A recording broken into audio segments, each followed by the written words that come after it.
Sesuai dengan yang saya janjikan bahwa saya akan melakukan proses pemindahan ke lubang tanam, dimana untuk proses yang kemarin saya lakukan adalah penyemaian. Sudah saya jelaskan cara menyemai bibit cabai yang baik dan benar seperti apa. Dan ini 1 bedengan, 2 bedengan, 3 bedengan, ini semua sudah saya pindah ke lubang tanam ya teman-teman. Ini sudah pindah ke lubang tanam seperti ini hasilnya.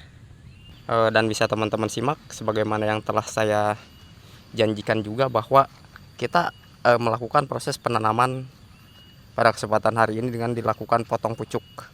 Kenapa kita lakukan potong pucuk? Karena bibit di bedengan yang kita semai tanpa menggunakan potray atau tanpa menggunakan kray semai, agar nanti pertumbuhannya serempak dan seragam ya teman-teman. Nah, ini usia 2 hari setelah tanam. 2 hari setelah tanam seperti ini bentuknya. Ini sudah muncul bakal pucuk seperti ini. Dan nanti ini populasi yang saya tanam di sini kurang lebih hanya sekitar 1000 batang tanam ya teman-teman. 1000 batang tanam. Ini di belakang rumah, di lokasi ketiga ya teman-teman. Nah, ini semua bibitnya sudah saya cabut. Yang ini masih ada yang kecil-kecil saya sisakan ya teman-teman. Jadi 1 bedengan, 2 bedengan, 3 bedengan ini kita langsung sudah pindah ke lubang tanam di sini. 1000 atau 1200 batang tanam kurang lebih. Kita doakan, saya review nanti setiap hari perkembangannya seperti apa dan cara merawatnya seperti apa. Seperti biasa proses penanaman yang saya lakukan adalah tidak menarik ya teman-teman. Bahkan cenderung seperti ini. Cenderung seperti ini, tidak menarik, tidak menggunakan mulsa, kemudian penanamannya ala kadarnya seperti ini. Tidak menarik, tapi nanti ini ke depan ya teman-teman, sesuai dengan yang saya janjikan. Silahkan teman-teman, ada yang bertanya juga katanya, Bang, kenapa tidak pakai mulsa? Apakah Abang tidak kebeli mulsa dan lain sebagainya, bla bla bla bla. Silahkan. Tentunya untuk menggunakan mulsa dan tidak menggunakan mulsa adalah pengalaman yang saya lakukan di lahan yang saya miliki ya teman-teman. Artinya apa? Artinya ketika saya tidak melakukan proses pemasangan mulsa adalah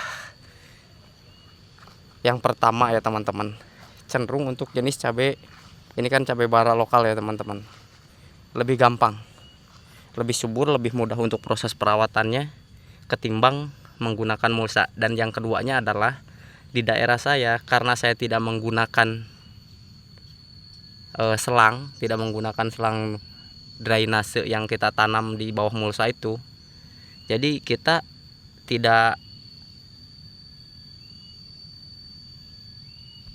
menggunakan selang itu karena satu, sumber airnya tidak ada, jauh. Yang kedua, kalau kita menggunakan mulsa, kalau kekurangan air ya teman-teman, kalau kekurangan air tentunya langsung cepat mengering untuk si bedengannya ini.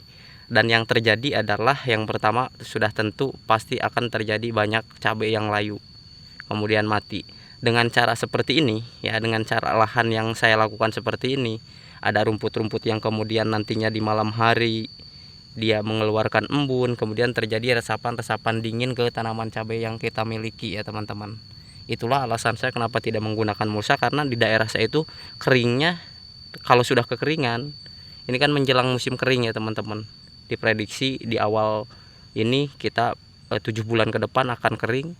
Dengan cara yang saya lakukan ini kan nanti rumput-rumput ini mengandung embun dan kita tempel di sini, jadi cabainya itu cenderung masih tumbuh ya teman-teman. Dengan embun-embun tersebut terasa efek dinginnya. Itu alasan kenapa saya tidak menggunakan mulsa.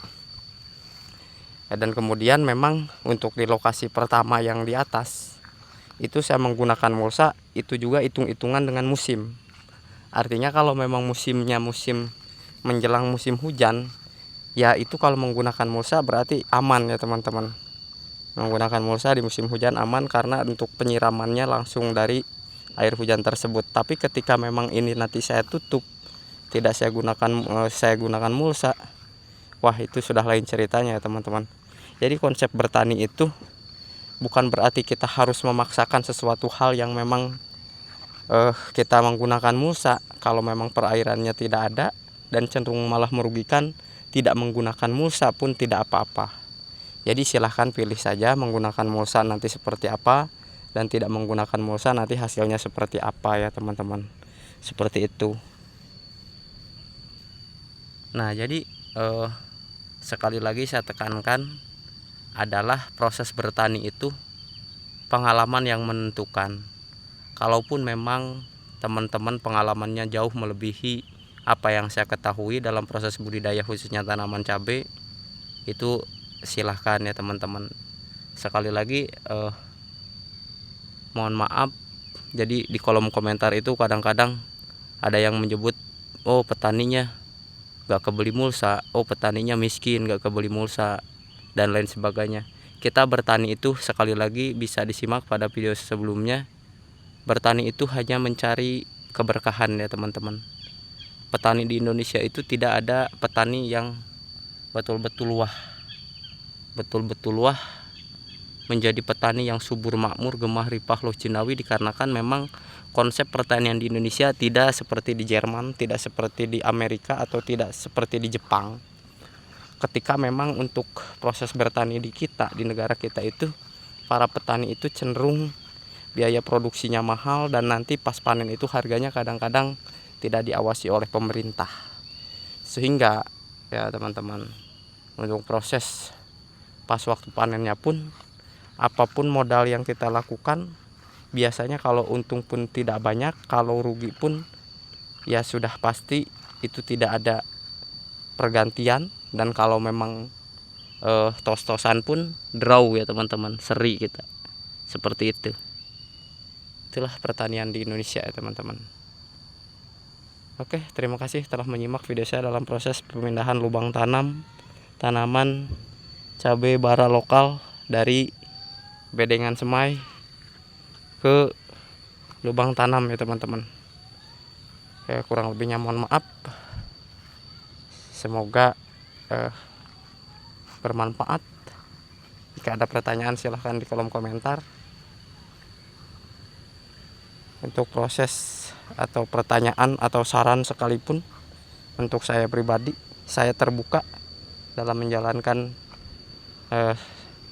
kritik, solusi, dan kemudian pencerahan dari teman-teman petani seluruh Nusantara. Tanpa mengurangi rasa hormat saya, sekali lagi terima kasih. Tetap semangat dalam bertani. Tanpa pangan yang cukup maka bangsa dan negara tidak akan maju. Akhir kata, assalamualaikum warahmatullahi wabarakatuh.